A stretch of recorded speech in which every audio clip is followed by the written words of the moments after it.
Here's the thing about women, you guys. Well, howdy YouTube. It's been a while since I've sat down in front of this camera and talked some UFC with y'all. And what a glorious card to make my return to MMA YouTube on. UFC Fight Night, Strickland versus Hernandez going down in Houston, Texas. Texas forever! Yeah!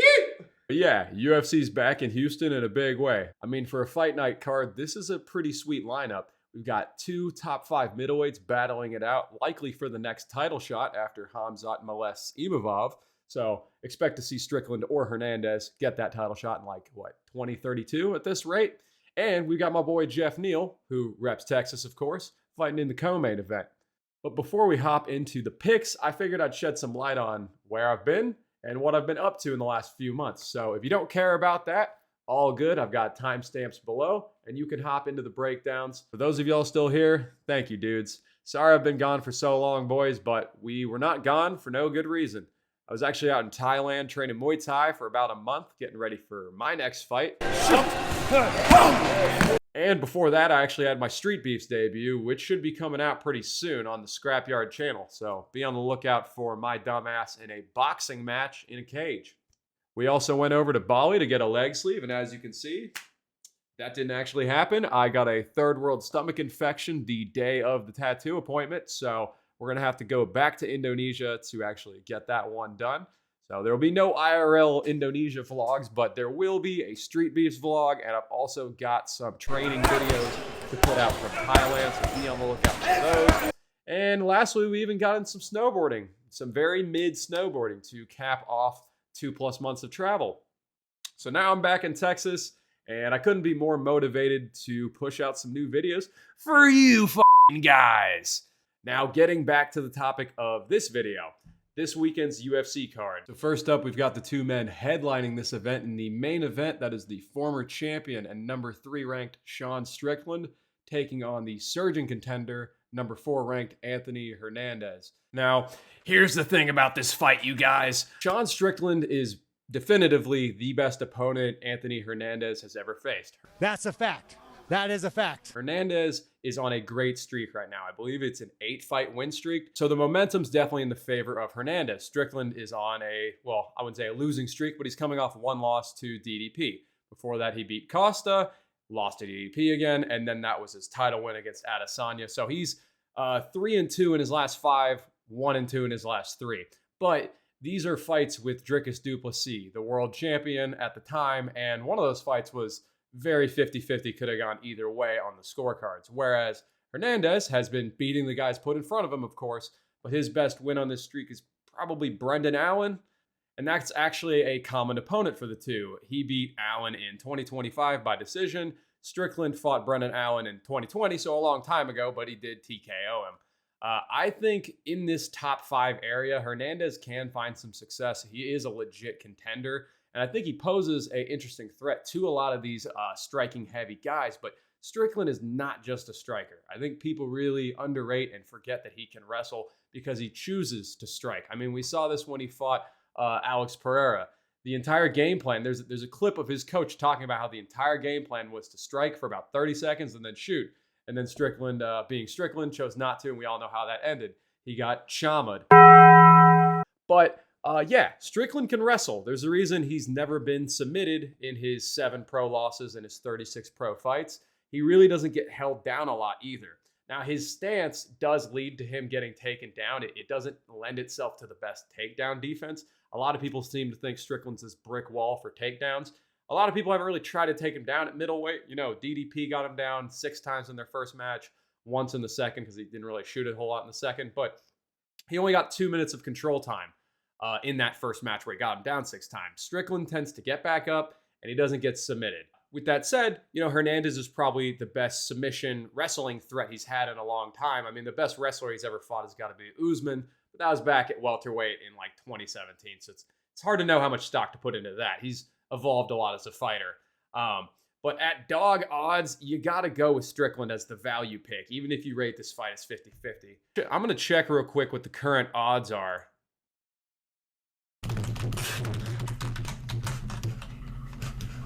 He better win for us, guys. Yeah, guys, we're hammering the Strickland money line. We'll see how that bold strategy pays off for us. But you got to be taking Strickland if you're a bettor. If you're picking Hernandez outright, I don't mind the pick, but at nearly 3-1 on his line, coming back at like minus 270, I think you're crazy if you're betting on the straight money line for Hernandez. I mean, Strickland doesn't get submitted, and he really only loses to the best guys like the DDPs or Alex Pereiras of the world. So if you do think Hernandez is a future title holder or challenger, maybe he is worth picking, but at these odds, that is not a money line I would put any money on. I mean, you guys, I think this is more of a pick'em fight, maybe a minus 140 for Hernandez based on the youth and the momentum. But Sean Strickland's not an old guy. He's turning 35 this year, which ain't young, but he's not 43-year-old, Jan Blachowicz coming out here for his final run. This is 34-year-old Sean Strickland pushing 35, right? So I think this is going to be a close fight, likely a decision win for Strickland, and I'm hammering that money line. I think we're going to see Strickland get back in the win column and probably call out Khamzat for his title shot. We hear a lot about how great Strickland's wrestling is in the training room, and we just don't see it too much in the actual cage. I'm really curious to see if all those rumors of him wrestling with the Dagestanis and the different Caucasus region fighters, I want to see how true those rumors are. Because on the feet, you got to lean Strickland. I'm not saying he's going to KO Anthony Hernandez. We all know he's got the iCarly guard. And I think that's maybe part of the problem here with these odds. Or it's not a problem for me. I'm betting on Strickland. But, people think of Sean Strickland as, let's go to war, dude. And then he's, jab and TEEP fest. But guys, I've seen Hernandez get hurt to the body by far lesser opponents. This is a great win streak as I pull it up here, but these are not all clean, first round victories, right? He had some moments there with Michel Pereira, and obviously he won the fight. Great win, and he's been getting a lot of finishes. I'm a fan of watching Fluffy fight. I'm not trying to hate on the guy just by picking against him. I think people misinterpret picking against a fighter as me disliking them. You'll know when I dislike someone. When I have to predict the Bilal Muhammad fight, You'll know when I'm predicting an Ian Gary fight. You'll know. But all that said, man, Fluffy hasn't lost a fight in nearly 6 years. His last loss coming against Mr. 4570 himself, Kevin Holland. And guys, this was 2020 Kevin Holland. You can't hold that against Anthony Hernandez. That was a mythical fighter, 2020 Kevin Holland. He's been on a great streak. But as I look through these fighters, and I'm not holding this against Hernandez, he's beating the guys ahead that's been put in front of him. And frankly, he's been finishing the majority of them. But would you pick any of these fighters to beat Strickland? Delija, Pereira, Kopylov, Shabazian. Some of these have aged well, like the Shabazians and the Kopylovs. And hell, Brendan Allen's ranked, like 5 or 6? But, Sean Strickland TKO'd Brendan Allen when they fought. So I can't imagine any of these guys giving Strickland trouble. Strickland's been fighting in title fights or top 5 fights. So, yeah, that's my pick. I got to go with Sean Strickland. I think he will be hitting that 2020 Kevin Holland experience on Anthony Hernandez. And I think he gets it done here. I think I cash a big winning ticket. Hopefully so. So let me know in the comments what y'all think if you're running with Strickland for this main event or if you're going with the up-and-coming Hernandez here. Now, moving into the co-main event, we've got a fight I am genuinely amped for. My guy, Jeff Neal, coming out to fight Uros Medic. Jeff Neal is our highest profile Texan on the card, fighting out of Fortis MMA up there in Dallas. And if you've been following his social media, he's hit a new streak of sobriety. So win or lose here, congrats to him on that. I hope he can keep that momentum rolling in his personal life. And I hope he can get back in the win column here.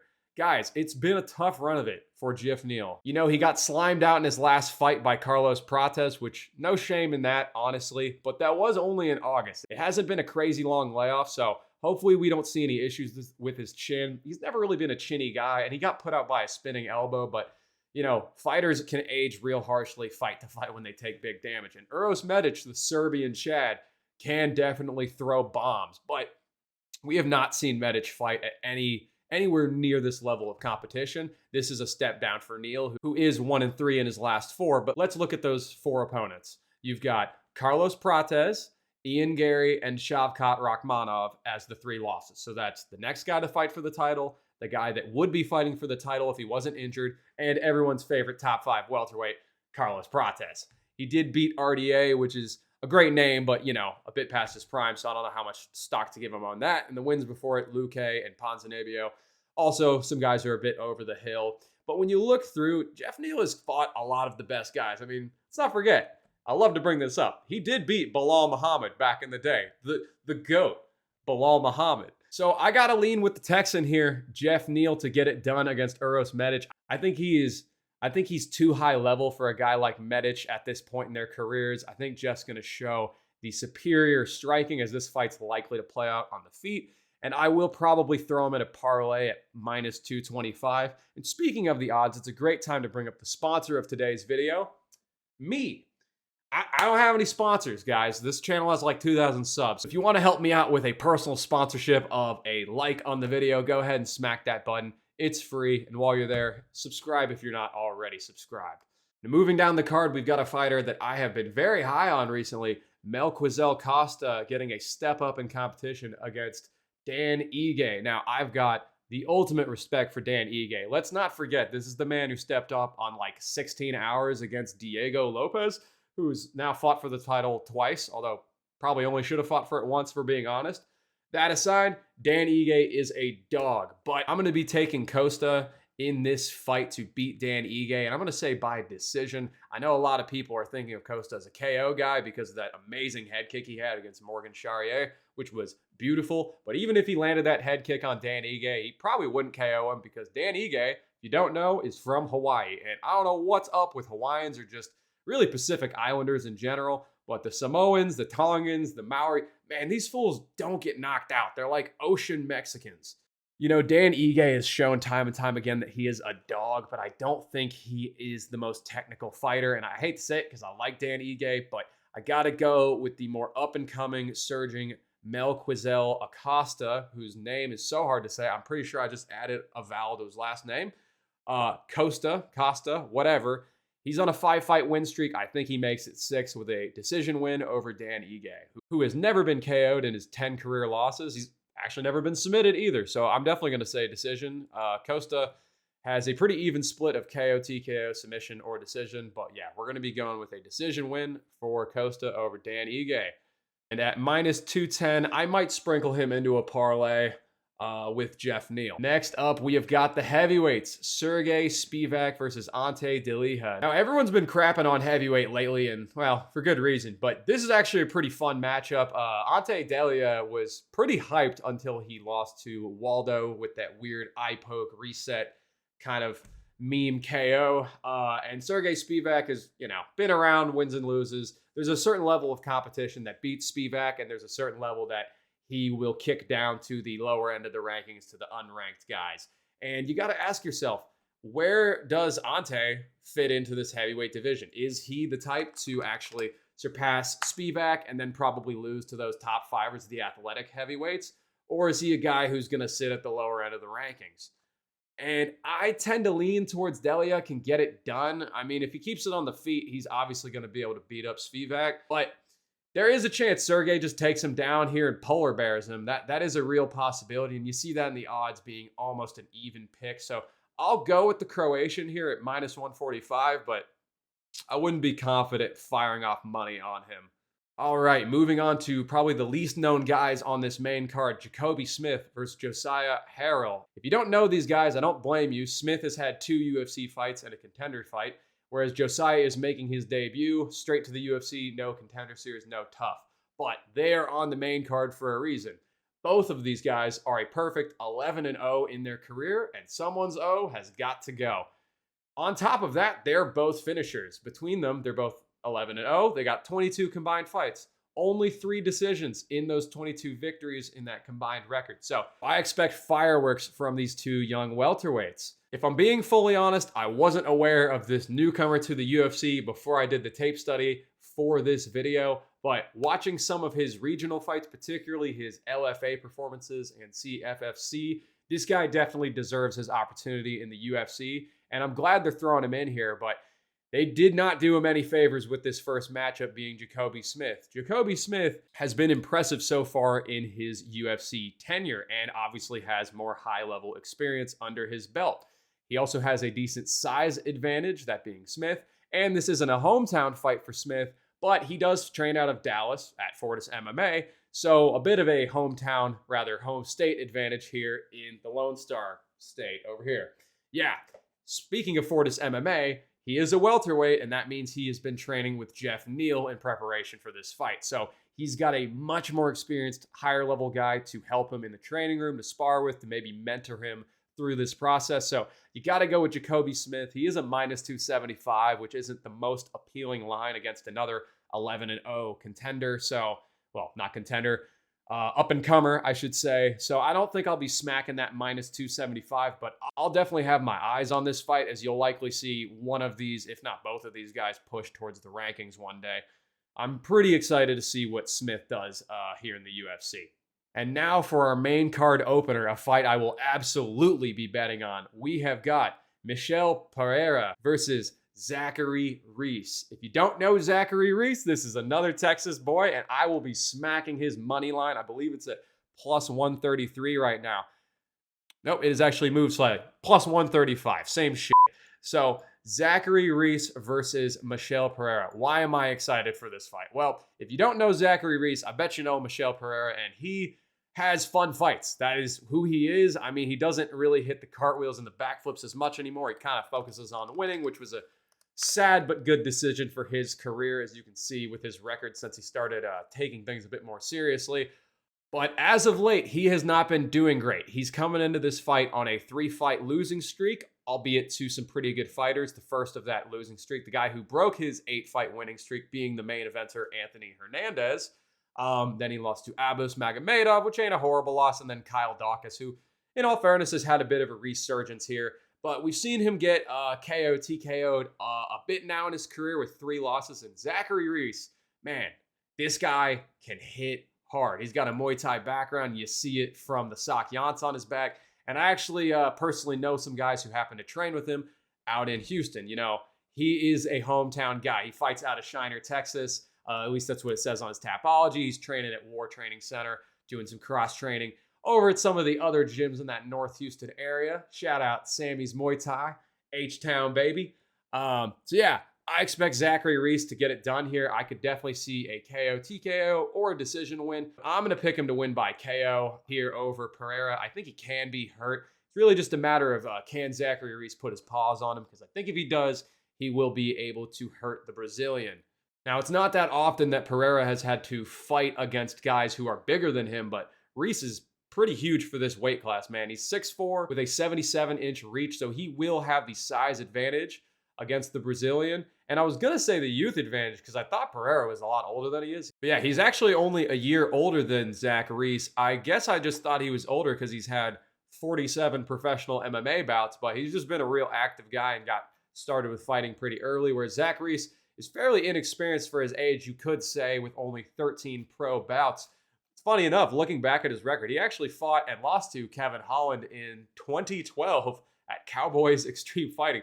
Zach Reese and Kevin Holland were each other's second amateur MMA bouts.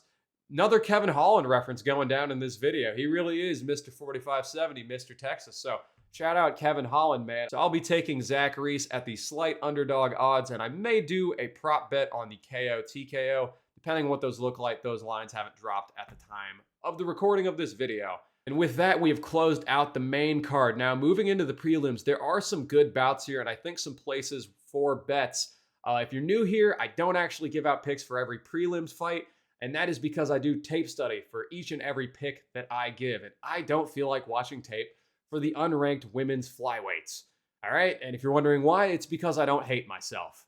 But seriously, I do tape study for each and every pick. Not to say they're all going to be right, and I don't bet on every pick that I make. So if you do follow my videos and you're taking my thoughts into your gambling, good luck. I hope the best for you, but it's on you at the end of the day who you bet on. I feel like it goes without saying, but I've gotten some comments before about a pick that I got wrong. Guys, you want to bet money and you win, you don't owe me anything. And if you lose, it's on you. So do with my breakdowns what you will. This is all for entertainment purposes. If you do win and you followed a pick of mine, though, feel free to reward me with a fucking like, comment, subscribe, boys.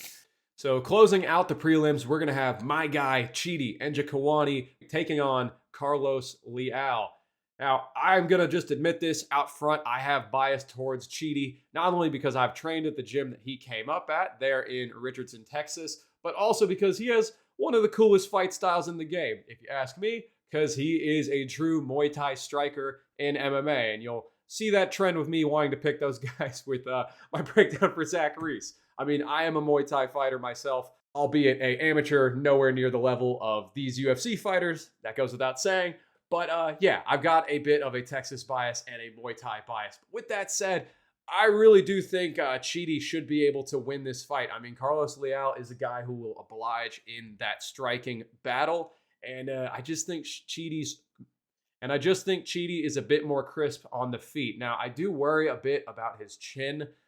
He has not proven to be the most durable guy at this point in his career. You know, he's had a good number of losses, but with that 60-inch reach advantage he's going to enjoy in this fight and 4 inches of height, I think he should be able to stay defensively sound and beat Carlos Leal, who is got maybe the scariest looking Tapology picture I've ever seen. I mean, it's like scary, but he also looks like he might be shitting his pants in that photo. So yeah, going with Chidi and Njokuani to get this one done. I'm hoping by a KO, but could be a decision as well. Now, jumping down the card some to the other Hawaiian on this card, I am going to be going with Punahele Soriano to beat Ramiz Brahimaj in their welterweight bout. And I say welterweight bout on purpose. Punahele Soriano is a welterweight now. Since dropping down to 170, he is 3-0, and I think he continues that momentum here. I've always rated him. I just think he was undersized at 185. Now, I'm not saying he's about to go on a title run. I do think he has a ceiling that he will find in this 170-pound weight class, but I don't think Ramiz Brahimaj is that guy. He is that ceiling. I think he'll make it a bit higher up before he starts to have serious problems. And I will also mention, circling back now to our co-main event, Punahele Soriano KO'd Uros Medic 2 fights ago for him. That was January 2025, so 12 months ago. And now Uros Medic is up in the rankings. And in Medic's defense, he's had 2 great knockouts since, and that's how these things go. You get finishes, you have fans, you will go up the rankings, you will get better opportunities quicker. He's probably said yes to a lot of fights too on some quicker notice. That's how you gain some favor with the UFC, but it is just kind of crazy for Uros Medic to be fighting Jeff Neal. And perhaps Jeff Neal or his manager asked for a step down against an easier fighter. I think that would be a good thing. A lot of managers, a lot of coaches never seem to want to do that. They have the we must take the hardest fight at all times mentality. And while I do respect it, not always the best decision for career longevity and getting your confidence back, So I'm going to be taking the Hawaiian to get it done here. And now we will skip to the last fight that I'm going to be talking about, Jordan Levitt versus Yadir Del Valle. Man, the last time we had a allegedly heterosexual man fight a Cuban, that was one of the worst fights I've ever seen. No, seriously, let's hope that this is not a repeat of Adesanya Romero. Let's hope this is actually a fun fight, which I think it can be. And I'm definitely going to be going with the Cuban here. This guy is 10-0, and I think he will continue on in his undefeated ways here against Jordan Levitt. So that's my picks for UFC Fight Night Houston. I'm happy to be back, boys. If you made it this far in the video, thank you. And yeah, let me know what y'all want to see from me in the future. I don't want to just do picks and the standard issue MMA YouTuber kind of videos. I want to make some more unique content. So if you have any ideas for me, something you want to see, leave it down below. And to anyone gambling this weekend, best of luck. With that said, thanks for watching. Hit that subscribe button. And until next time. Here's the thing, guys. WNBA, let's just be honest.